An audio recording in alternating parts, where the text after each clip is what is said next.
Hello, welcome to Skills and Learning Development. In this presentation, we will talk about Atal Pension Yojana. Atal Pension Yojana. In 2015, Government of India in its budget of 2015-16 decided to incorporate a pension scheme for lower income group and middle income group which are not paying the tax.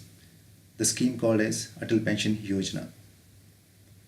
Eligibility for this scheme is the person or the subscriber must be citizen of India, should have age between 18 to 14 and must be a known taxpayer and should not have any other statutory social security scheme.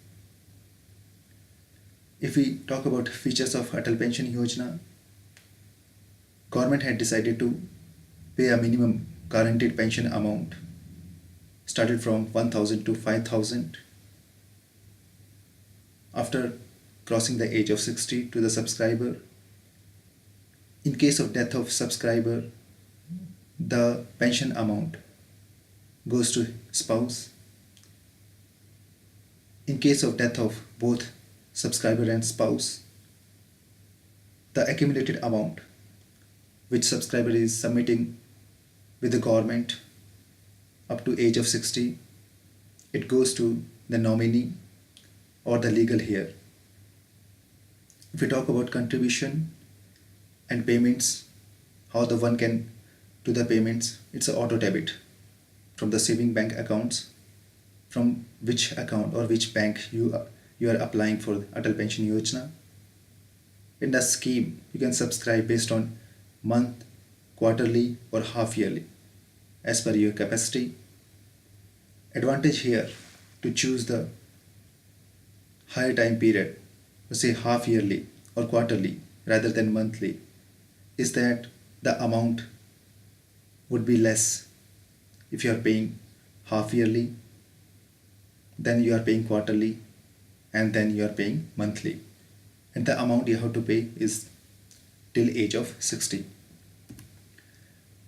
Talking about few more things about this, in India, Pension Fund Regulatory and Development Authority, which is regulating and developing other funds, pension funds, is responsible for the monitoring and administration of Atal Pension Yojana and its investment as well.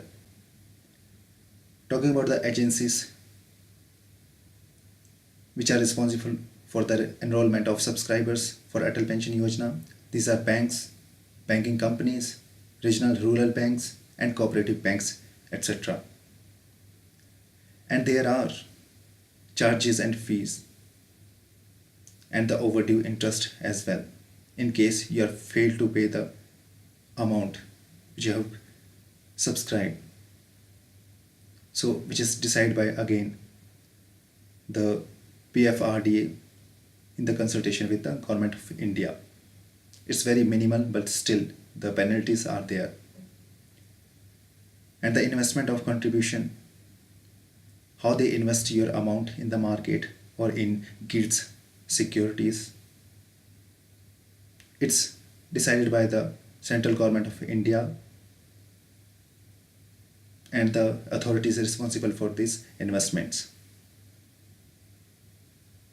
And the withdrawal for this pension scheme, you get the amount after the age of 60, and one side you get the fixed amount which they have told 1000 to 5000.